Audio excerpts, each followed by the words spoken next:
What's up, everybody?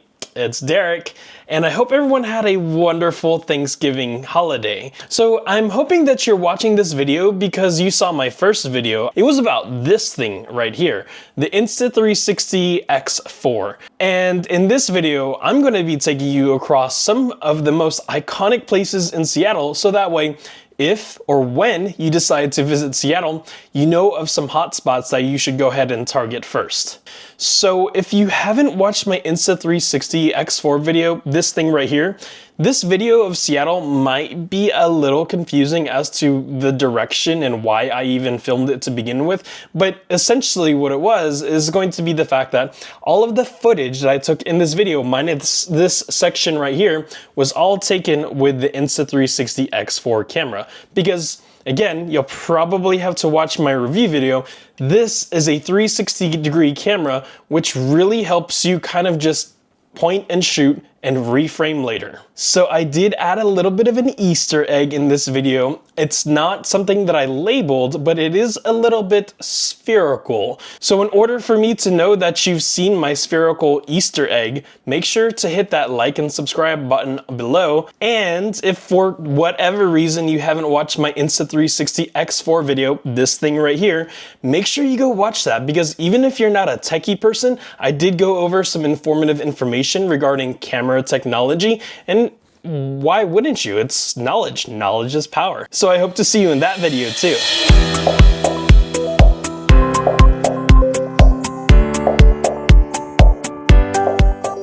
So the first place that I took you to is going to be known as the Fremont Troll.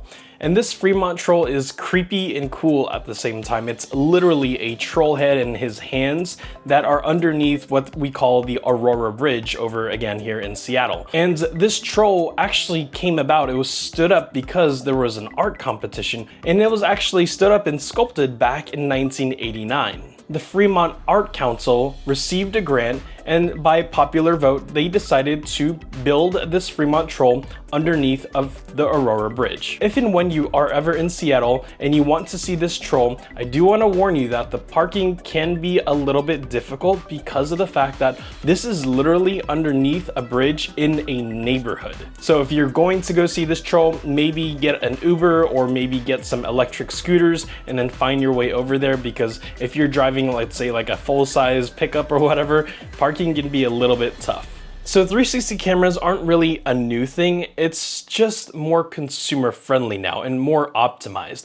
Because a few years ago, Samsung released the Samsung Gear 360, and while Samsung had a lot of opportunity with this, they really dropped the ball because their marketing wasn't good, the software was awful, and there were also some software limitations on what kind of phone could operate this camera based off the operating system, and then also just the pure functionalities of this camera.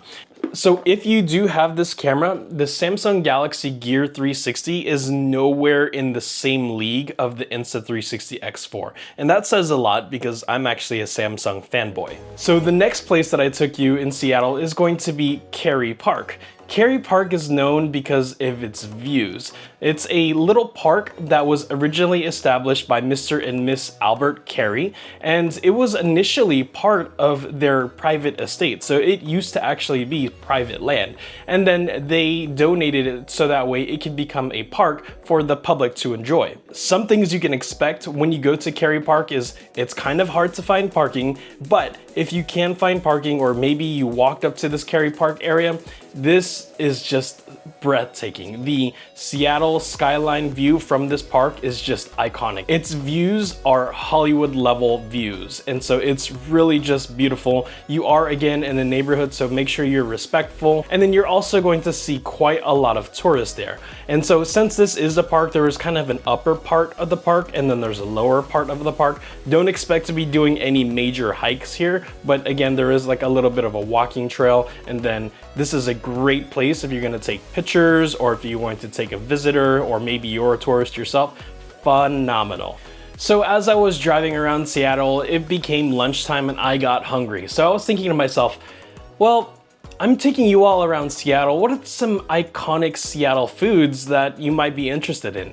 And so the one restaurant I could think of that was affordable, delicious, and iconic is going to be Dick's Drive-In Hamburgers. And so this hamburger establishment was established back in the 1950s, and they have multiple smaller locations and even a food truck as of 2024. One of the things that this restaurant promotes is the fact that it's old-fashioned hamburgers with old-fashioned prices. So you're not gonna go to Dick's Drive-In Hamburger and then order a $13 hamburger like you would at, let's say, McDonald's. But you're actually going to go into Dick's Hamburgers and then order a $3 basic cheeseburger. So if you're wanting to visit the iconic hamburger place and then also have a cheap lunch but also a really delicious lunch, I highly recommend that you hit up this place. And also for all the places and locations that I visited today for this video, I put the addresses and the GPS locations in the description box below. Alright, so the next spot that I took you all to is going to be the Seattle Aquarium. And so the Seattle Aquarium is going to be one of the most iconic places that you could see right there on the Seattle waterfront. And so this Seattle Aquarium isn't going to be like the massive one over in Atlanta, but this aquarium really helps you understand the magnitude of the wildlife, the marine life here in Washington State. The Seattle Aquarium was established in the 1970s, and as of 2024, they actually opened up a new exhibit just a few feet away from the original Seattle Aquarium. And so if you purchase a ticket for one, you get the other one for free. So make sure you show your military ID or your senior citizen badge so that way you can go ahead and get a discount on the ticket and enjoy both exhibits, the original one and the new one. So I want to pause the video really quick because you may have noticed that the quality of the footage that I caught with the Insta360 camera is not what you would expect it, because of the fact that, yes, I've promoted and the company and everyone else promotes the fact that it shoots 8K with whatever type of frames per second and it's supposed to be really good, and it is. However, what you're seeing in the footage in this video is a user error thing. I forgot to take the lens guard off on multiple shots, and that's why you're seeing kind of this grainy look. When you have the lens guard on the Insta360 and then you're out and about capturing footage and it's raining or maybe the lens guards are dirty, you're actually gonna get not good quality, just like you see in this video here. So I wanna deeply apologize for that. I promise in the near future, I'll make some more clearer videos of the Insta360 X4, just because of the fact that I really wanna showcase the capabilities of the input and the output of this X4 camera. So I do apologize if the footage is grainy. And so with the Insta360 X4, the electric scooter experience is really cool because you're able to kind of capture yourself in third-person view riding these scooters around, or electric bikes, whatever you want to do. And it just gives a different perspective. And so if you are ever in Seattle, you'll find that there are a plethora of options of renting an electric scooter. And if you want a little bit of a jolt of adrenaline and thrill, you definitely want to rent out one of these just for a few minutes and then zip around the streets of Seattle because it's just so much fun. So right down the street from the Seattle Aquarium, I then hopped on a scooter and took you all to what they call the soul of Seattle. And so the soul of Seattle is actually known as Pike Place Market. Yeah, it's Pike Place Market, not Pike's Place Market. And so Pike Place Market was actually established back in the early 1900s, so 1907 specifically.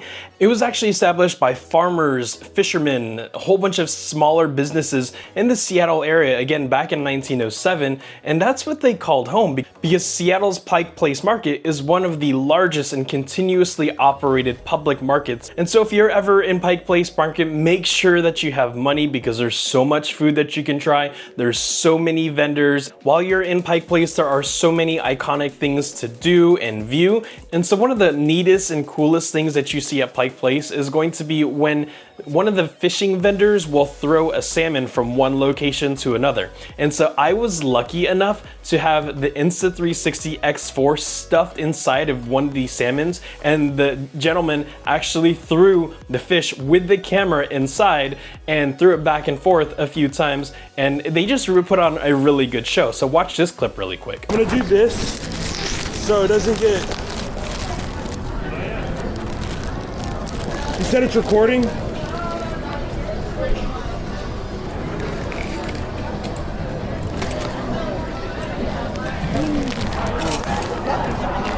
Alright, I'm gonna have you do me a favor. Go ahead and just take that. Yeah. Be a two-man operation. Two-man operation.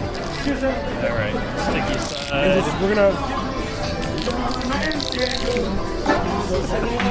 All right, we're just gonna wrap it tightly around this, Okay. as tight as you can.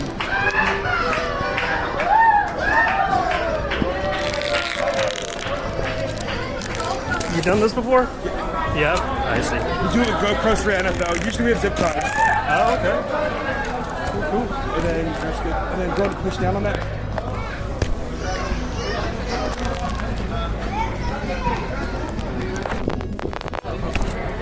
All right. No, we got it. It's a 360 camera.